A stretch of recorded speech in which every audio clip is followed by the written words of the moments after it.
Sebelum kita membaca serta merenungkan kebenaran firman Tuhan, mari kita satu dalam doa. Kita berdoa. Tuhan Allah Bapa kami di surga, Bapa yang kami puji dan kami sembah anak-Mu Yesus Kristus. Sekarang kami anak-Mu akan membaca serta merenungkan firman kebenaran-Mu. Biarlah firman-Mu menjadi pelita dan pedoman bagi kehidupan kami. Berfirmanlah kepada kami Tuhan, haleluya, amin. Pembacaan kita pada hari ini terambil dalam kitab Yeremia 2 ayatnya yang ke-4 hingga ayat yang ke-13. Saya ulangi, kitab Yeremia 2 ayat yang ke-4 hingga ayat yang ke-13. Saya akan membacakan bagi kita semua. Israel murtad kepada Tuhan. Firman Tuhan datang kepadaku, bunyinya, pergilah memberitakan kepada penduduk Yerusalem dengan mengatakan, beginilah firman Tuhan. Aku teringat kepada kasih-Mu pada masa mudamu, kepada cinta-Mu pada waktu engkau menjadi pengantin. Bagaimana engkau mengikuti aku di padang gurun di negeri yang tiada tetaburannya.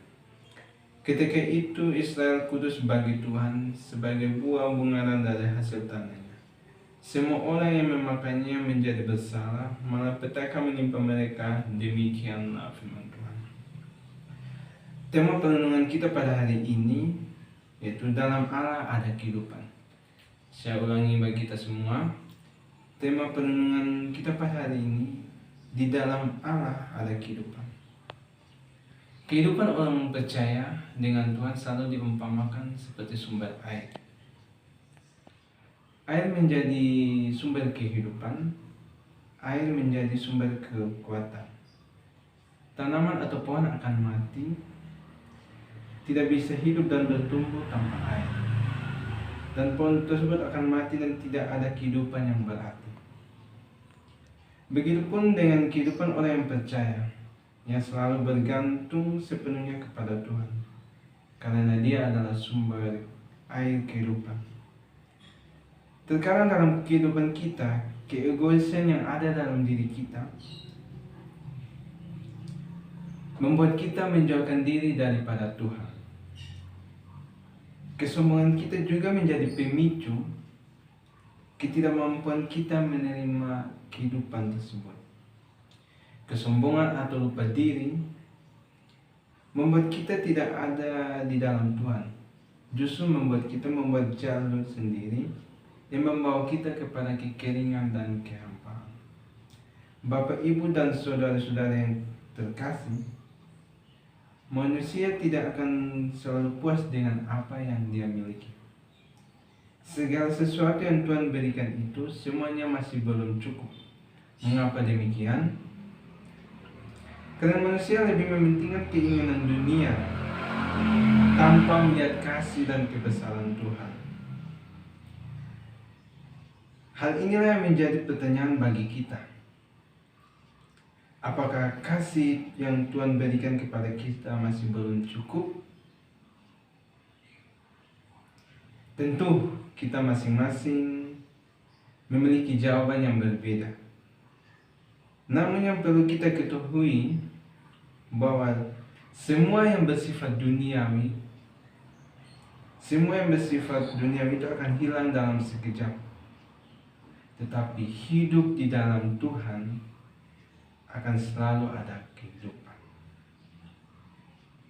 Bapak, Ibu, saudara-saudara yang terkasih, pembacaan kita dari kitab Yeremia 2 ayat 4 hingga ayat yang ke-13 mau mengisahkan kepada kita bahwa Yeremia diperintahkan untuk menegur bangsa Israel yang telah meninggalkan Tuhan dan mengikuti Allah lain.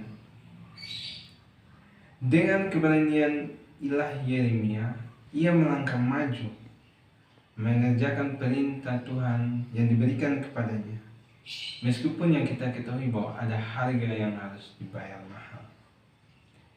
Kehadiran Yeremia di tengah-tengah bangsa Israel dikarenakan ketidaktaatan bangsa Israel kepada Allah. Bahwa bangsa Israel sangatlah bobrok dalam kehidupan mereka. Mereka banyak melakukan penyembahan kepada dewa-dewi bangsa lain. Mereka meninggalkan Tuhan, mereka banyak melakukan kejahatan. Dan mereka lupa bahwa yang membawa mereka keluar dari bangsa Mesir adalah Tuhan sendiri. Bangsa Israel lupa akan hal yang sudah Tuhan buat bagi mereka. Hal inilah yang kemudian Yeremia dipanggil atau diutus oleh Tuhan untuk menegur bangsa Israel. Bahwa tindakan dan perbuatan bangsa Israel sudah sangat-sangatlah salah. Dari kitab Yeremia ini, bangsa Israel lebih memilih jalannya sendiri. Lebih memilih dari jalur yang sudah ditentukan oleh Tuhan. Dan bangsa Israel lupa dan tidak tahu berterima kasih atas apa yang telah dilakukan Tuhan. Hal ini dapat kita lihat dari ayat yang ke-5 dan ayat yang ke-6. Di sini Yeremia mempermasalahkan di mana rasa terima kasih bangsa Israel.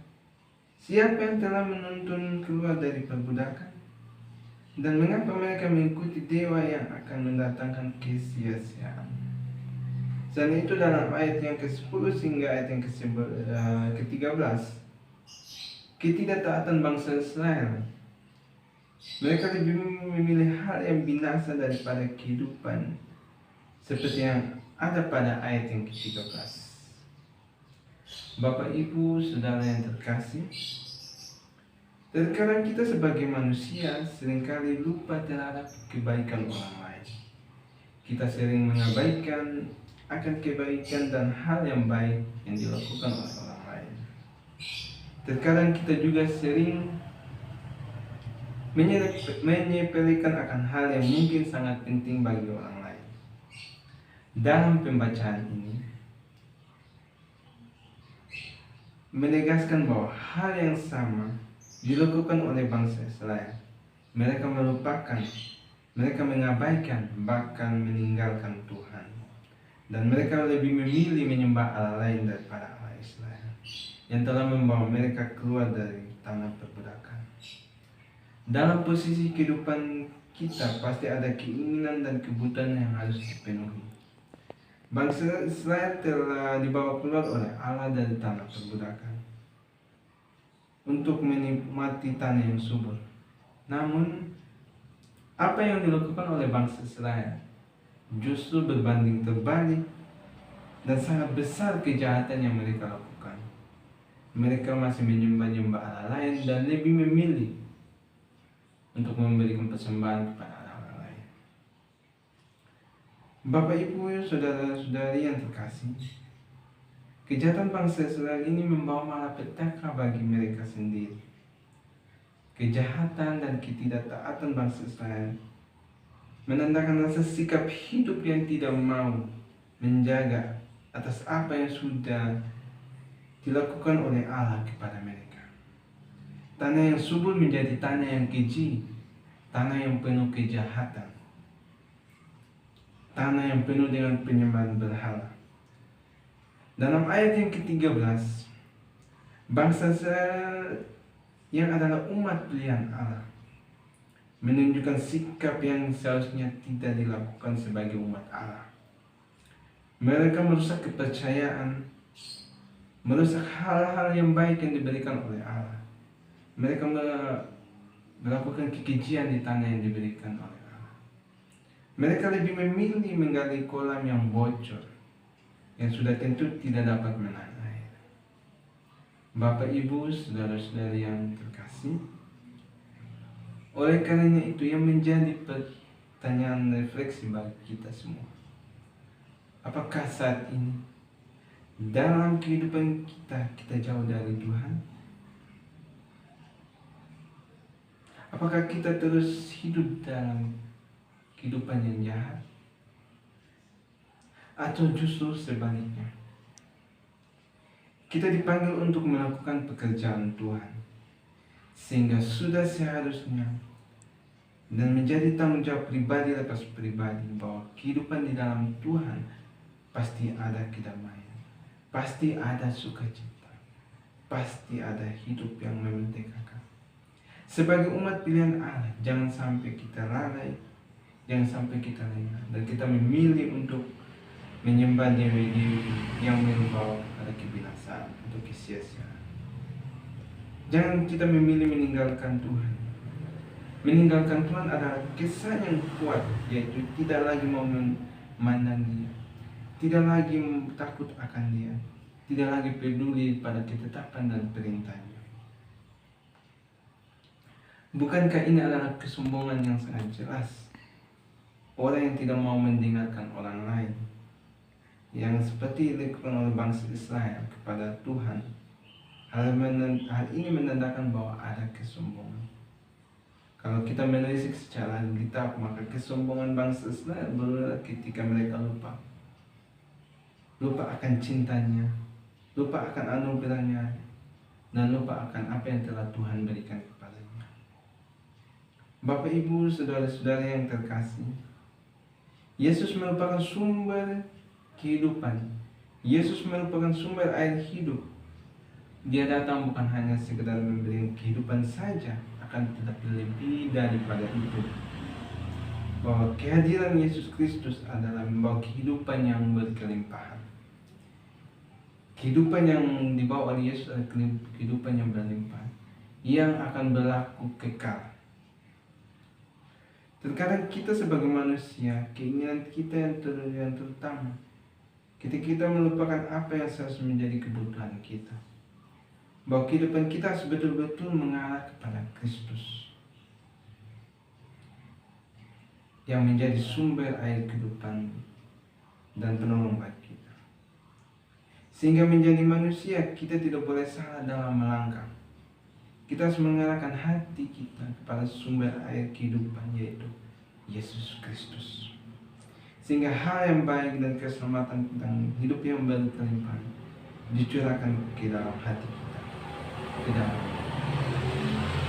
Kiranya lewat pemberitaan firman Tuhan ini, Tuhan dapat menolong dan memberkati. Amin.